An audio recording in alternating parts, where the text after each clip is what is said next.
Autoria do senhor vereador Marcos José de Abreu Marquito, para a apresentação do projeto As Benzedeiras de Florianópolis, inventariando saberes pela senhora Tadiana de Amorim. Registrando ainda a presença das benzedeiras, Dona Marta, do Monte Verde, Dona Júlia, do Sambaqui, Dona Camila, do Centro, Dona Ondina, do Ribeirão, Dona Sueli, da Barra da Lagoa, Dona Baiana, do Ribeirão e Narayana, de Garopaba, assim como o Bernardo do Saco Grande e Janaína do Saco dos Limões. Convido o senhor vereador propositor Marquito para fazer uso da palavra. Vereador Marquito, a tribuna é de Vossa Excelência. Esse requerimento de nossa autoria, do nosso mandato, é uma alegria enorme poder propor um grande expediente do qual a gente pode falar dessa atividade ou dessa cultura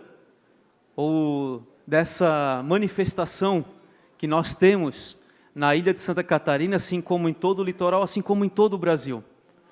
A gente tem essa atividade das benzedeiras, dos benzedores, de toda essa população que sempre nos coloca num passado de uma cidade ainda pacata, de uma cidade ainda com uma história, de uma característica entre rural, pesca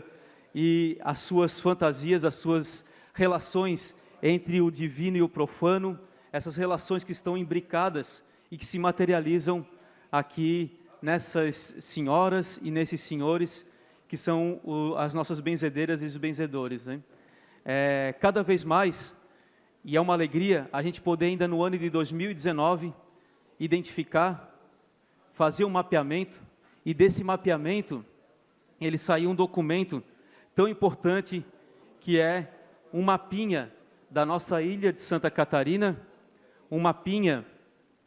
mostrando e pontuando algumas poucas e não todas ainda benzedeiras e benzedores da nossa ilha de Santa Catarina. Quiçá podemos estender esse projeto para todo o litoral catarinense, para toda Santa Catarina em algum momento. Dizer que isso aqui é resultado de um edital de cultura,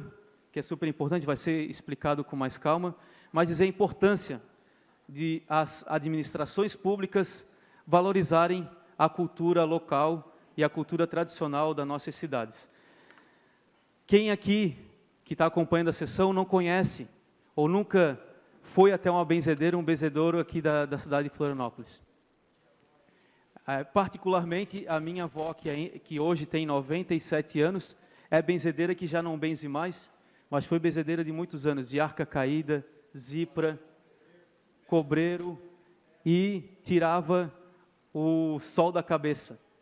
O que eu mais ia era para tirar o sol da cabeça, que era a dor de cabeça, o sol ou a lua. Se dormia em casa de madeira com fresta, também tinha a lua na cabeça. Então ela benzia muito, era também muito cuidadosa, O meu avô fazia garrafadas,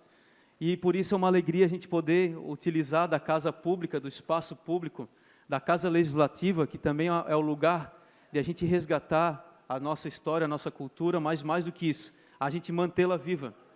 E eu trago isso, primeiro, por valorizar essa população. Segundo, que é para a gente conectar essa ideia de futuro e de futuridade, e essa ideia de modelo de desenvolvimento para a nossa cidade, para quem acompanha, que a gente tem que preservar e resgatar. E para a gente preservar essa cultura, uma benzedura ela não acontece sem um galinho de uma planta, ela não acontece se a gente não tem uma história e um território preservado. Por isso que quando a gente defende tanto aqui a manutenção de alguns territórios como territórios tradicionais, a manutenção de algumas áreas que elas não se expandam e que esse crescimento urbano ele vai devastando tudo e todas as relações e todos os territórios, é porque a gente quer preservar esse tipo de cultura como a cultura de se benzer, a cultura de fazer garrafada, a cultura de uma medicina tradicional, a cultura de ter outras formas e outras conexões com o sagrado, com o profano, outras conexões que nos façam ter uma relação saudável onde nós estamos. Quero aqui cumprimentar todas as benzedeiras, os benzedores que estão aqui, agradecer pelo esforço que cada uma e cada um deles tiveram de sair das suas casas, seja do Ribeirão da Ilha, da Barra da Lagoa, do Cacupé, do Saco Grande, e de poder estar aqui numa sessão de segunda-feira à tarde. Então, agradecer, a casa é nossa, a gente tem que difundir essa cultura, a gente tem que cada vez mais dar estímulo para que isso aconteça. E fica aqui uma fala também para os senhores vereadores e para o chefe do executivo, que a gente valorize com editais de cultura, que a gente valorize como mestres dos saberes tradicionais que são essas figuras que estão aqui hoje, mas que mais do que isso, que a gente crie mecanismos para que essa cultura seja passada para outras gerações e que o nosso tempo histórico não se perca. Essa coisa linda, esse acúmulo, e isso que é tão maravilhoso, ouvir as histórias e ver pessoas aqui, tem benzedeiras aqui que atendem até 80 pessoas por dia, que já estão aí numa idade avançada, mais de 80 anos, e que fazem esse trabalho apenas por um coração aberto e pela alegria de poder ajudar em curar alguém, de dar saúde, e o quanto que essas benzeduras, elas têm relação direta com a sua história, e que elas arremetem a 80 anos atrás, de quando foi a primeira vez que benzeu, como que despertou isso, quem que ensinou, se foi algo que veio ou se foi alguém que passou. Então olha quanta coisa linda, quanta cultura, quanta história viva contada desses mestres do saber, né, esses mestres e essas mestras que estão aqui. Então o poder público tem sim um compromisso e uma responsabilidade em manter isso, e isso é com política pública, isso é com apoio aos editais de cultura, isso é com apoio de tratar essas pessoas como mestres de cultura, de valorizar, de ter isso como uma medicina tradicional, de ter isso alinhado com o nosso sistema local de saúde, dos centros de saúde, das equipes de saúde da família. Então eu trago essa reflexão um pouco mais ampliada, mais sistêmica, porque é nossa responsabilidade, senhores vereadores, é nossa responsabilidade enquanto parlamentares, enquanto quem dialoga com o Poder Executivo, e isso tem que estar refletido no nosso orçamento municipal. Se a gente quer uma cidade que se mantenha parteiras, que se mantenha as benzedeiras, que se mantenha esse conhecimento tradicional, tem que estar previsto, o Estado, o município tem que prever isso enquanto política pública. Quero aqui fazer esse meu grande agradecimento, através desse requerimento do grande expediente, agradecer os senhores vereadores que ajudaram a aprová-lo e que hoje ouvem tão atentamente, porque é função nossa, do parlamento, discutir política pública à luz do que a sociedade e essas nossas riquezas ainda tem na nossa terra, né? Então, queria aqui agradecer, pedir depois que as benzedeiras benzam esse espaço, que é espaço de tantas batalhas e de tanto enfrentamento, mas que esse espaço também seja benzido para que a gente consiga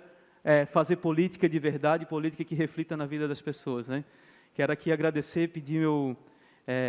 meu agradecimento especial para toda essa energia, essa luz e essa espiritualidade que nos guie, né, e que nos oriente para uma vida próspera, uma vida comunitária, uma vida comum e equilibrada. Então, meu agradecimento a todas e todos vocês que fazem dessa nossa cultura viva e que a gente consiga repassar para as futuras gerações. Um agradecimento também a todo mundo que veio acompanhar aqui diretamente das nossas galerias, e seguimos aí, construindo essa nossa cidade com a nossa tradição, com a nossa raiz, mas também que a gente consiga ter política pública para que isso não se perca e não seja um elo perdido. Muito obrigado, senhores vereadores, muito obrigado às benzedeiras e benzedores, e obrigado ao público que está aqui acompanhando.